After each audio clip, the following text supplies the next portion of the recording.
If you know me, you know I love local comedy and would do about anything to support my friends who poured their blood, sweat and tears into a sketch show. You also know that I love football. If you're like me, and you probably are since you're reading GBH, you'll love Texas high school football, which is enjoying a month-long run at Dallas Comedy House every Saturday through June 2nd.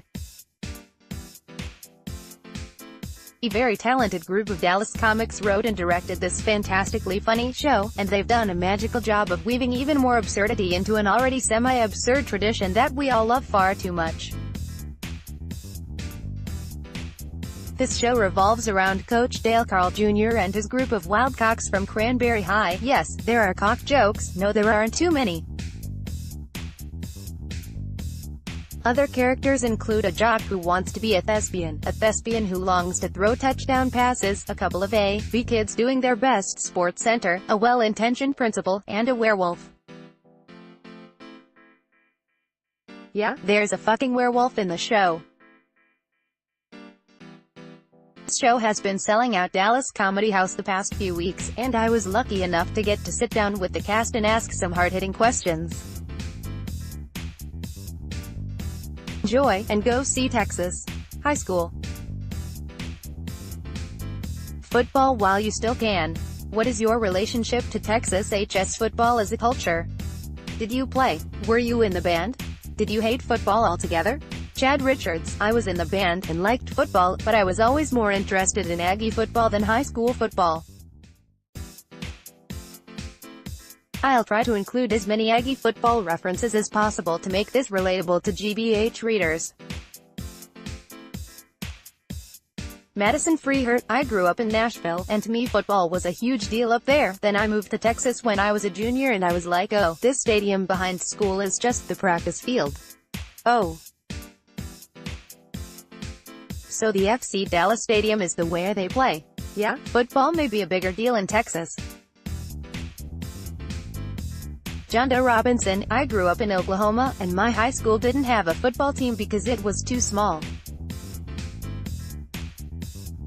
The first year I started teaching in Denison, TX, the high school had a great football team and I got to attend games throughout the season and go with my friends to watch them in the playoffs.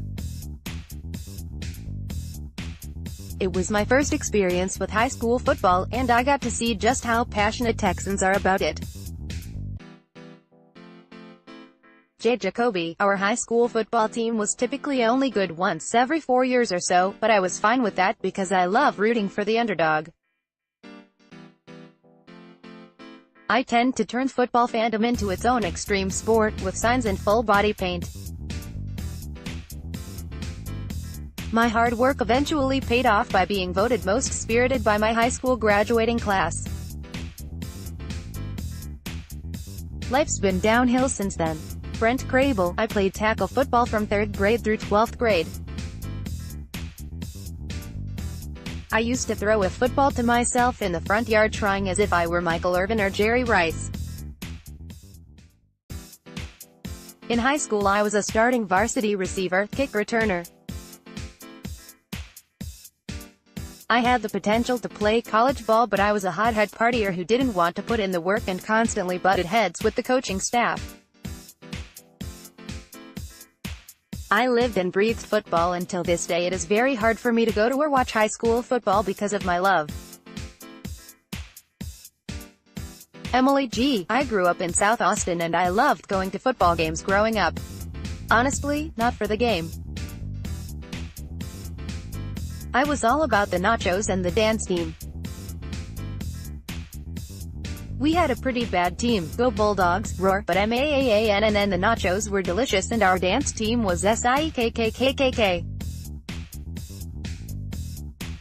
The show follows the lives of many a wildcock, but it seems to especially revolve around Coach Dale Carl Jr.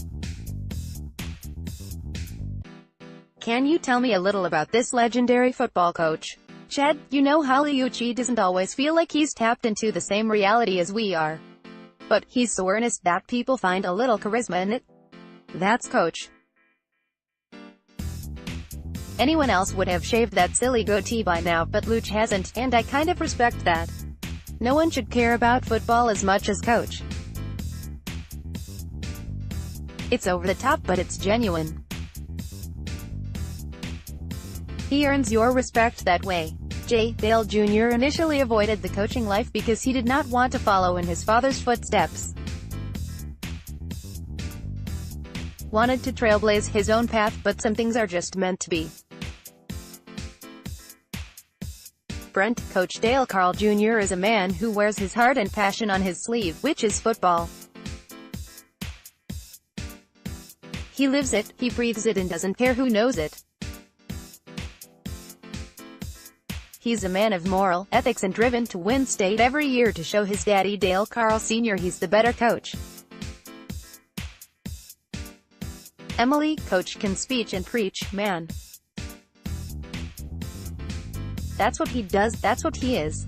It's always a metaphor for his daughter, but it always has some kind of brilliant message in there. One time I caught him drinking a Bloody Mary before a game and I thought he had murdered his daughter, Mary, but she had just started her womanhood. He was upset. Again, brilliant metaphor. Got a red between his sidelines and his sideburns. He's a good man, that's obsessed with tiny footballs. Y'all really nail some of the tropes of high school life. You hit on the AV club, the theater community, passionate parents, and over-enthusiastic administrators. For a lot of these skits pulled from personal life.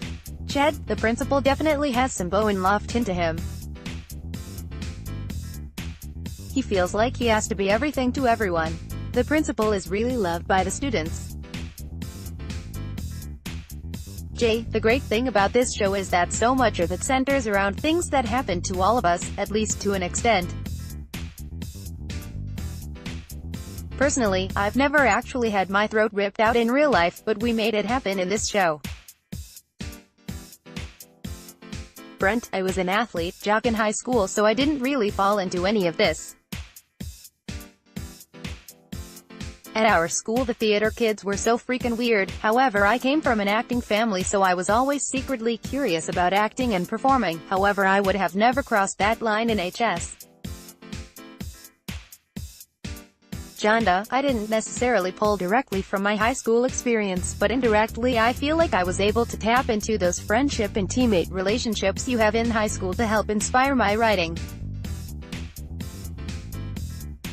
I played basketball in high school and we took it super seriously, so that helped me get into the spirit of how Cranberry feels about their football, and I used that to help brainstorm ideas. Madison, my favorite parents to watch at games were the overly passionate parents.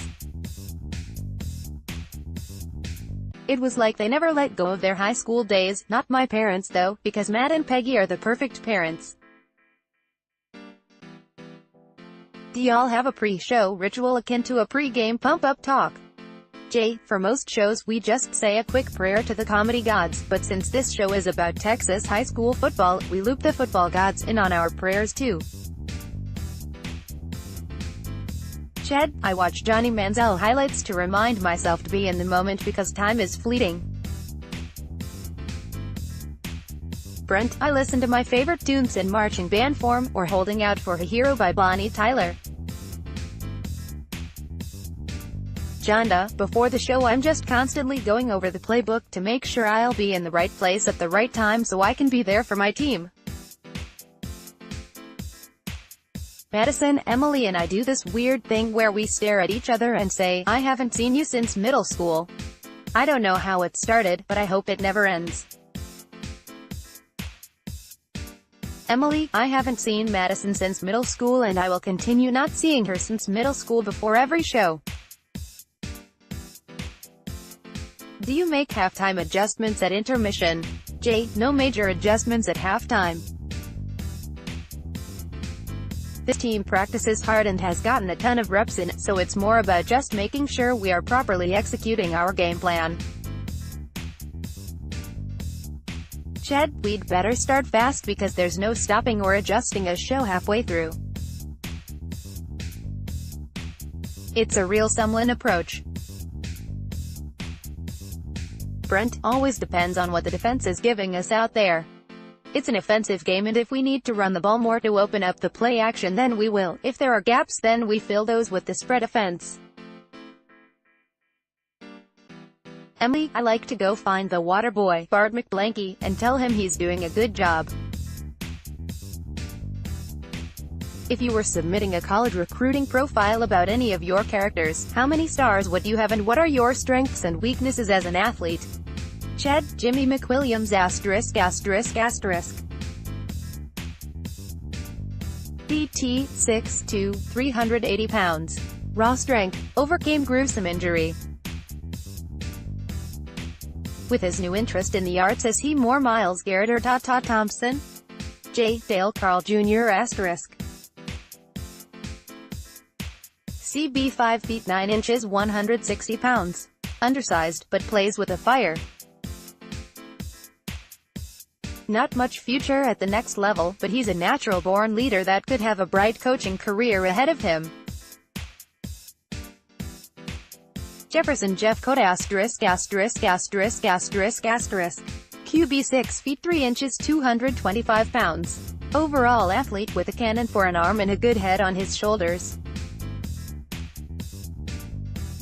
Unfortunately, Jefferson elected to retire instead of rehabbing a minor plantar fasciitis injury. Madison, Scott Manfelt known for striking out, has sent in his warm-up tapes to colleges every year because he has never actually been in the game.